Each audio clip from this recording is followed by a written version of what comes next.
Não há soluções mágicas para o problema da violência na América Latina. Ela é alimentada pela desigualdade social e pela alta rentabilidade dos mercados ilegais.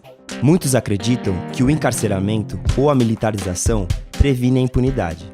Porém, estudos ao redor do mundo indicam que, ao expandir o encarceramento, a diminuição dos índices de criminalidade é mal sucedida. O aumento da coletivização do crime é um dos efeitos colaterais dessa ação, facilitando o surgimento do crime organizado.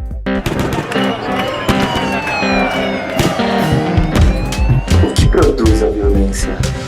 Se acha que quanto mais se prendem, vai haver segurança. Se isso fosse verdadeiro, o Brasil seria um país altamente seguro. No Brasil, o processo de encarceramento em massa se intensificou nos últimos 30 anos, como uma resposta do Estado para a violência. Semi-analfabeto, negro e jovens. Esse é o quadro, é o retrato que você vê quando entra nos presídios em qualquer estado do Brasil. Entre 1990 e 2016, o número de presos no Brasil saltou de 90 mil para 622 mil. Expandiu-se os presídios, expandiu-se a violência, expandiu-se a insegurança da população. O estado de São Paulo é o que mais prende em números absolutos no Brasil. Em 2005, o estado mantinha 138 mil presos. Em 2014, o número de encarcerados saltou para 220 mil. Justamente nesse contexto que nasceu o primeiro comando da capital, o PCC. O PCC ele é fruto de uma política de Estado, né? Ele é reação nesse sentido, né? O resultado de uma postura considerada por eles de violência estatal. Espancamentos e os castigos ou as mortes mesmo, né? Como foi no Carandiru.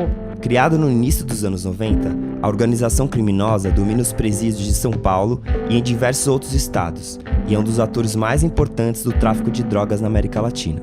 Ninguém vai investir no hospital que sabe que produz mais doença. Ninguém vai investir numa escola onde sabemos que o resultado vai ser negativo. Se investe muito mais na repressão para ter um resultado cada vez mais violento. A Lei de Drogas, aprovada pelo Congresso Nacional em 2006, intensificou o processo de encarceramento em massa. Dados do Ministério da Justiça mostram que em 2005, 31 mil homens estavam detidos por tráfico, o equivalente a 9% da população carcerária da época. Atualmente, 174 mil pessoas estão presas acusadas desse crime, o equivalente a 27% do total de encarcerados. A lei de drogas assim, foi celebrada por ser uma parte de uma política de desencarceramento, ela se tornou uma parte da política de encarceramento. Aumentou o encarceramento, aumentou a violência. Nas ruas, eu cansava de ouvir falar assim, olha, rico que vai preso fumando maconha é usuário, pobre que é preso fumando maconha, ele é traficante. No caso das mulheres, esse índice é de 63%. Retirou muitas mães do lar por causa disso. Usuárias, dependentes, ou às vezes que vendiam nas esquinas de ruas para sustentar a família ou leva alguma droga nos presídios. Também tem a atuação do juiz, né? O juiz continua julgando pessoas que foram presas com 5 papelotes, né? Julgando como traficante, né?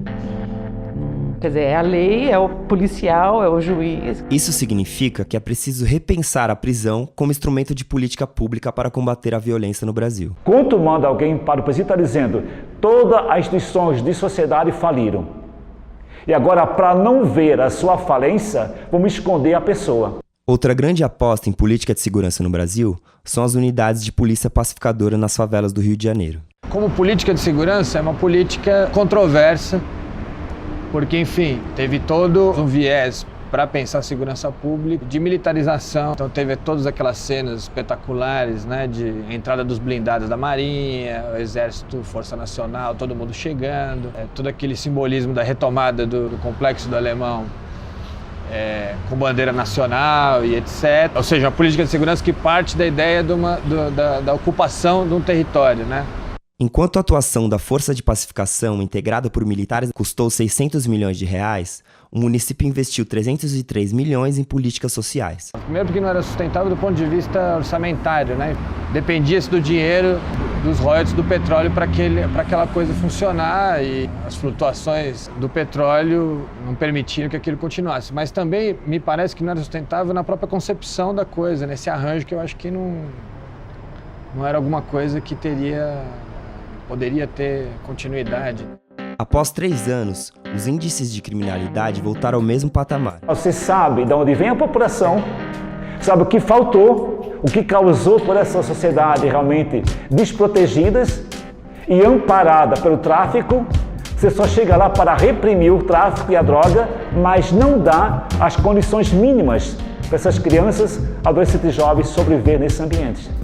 Então é óbvio que conforme você vai numa escalada, né, militarista e securitária, né, de combate às drogas, isso vai produzindo efeitos de violência o tempo inteiro. Então, nenhum sistema de violência funciona como estado positivo.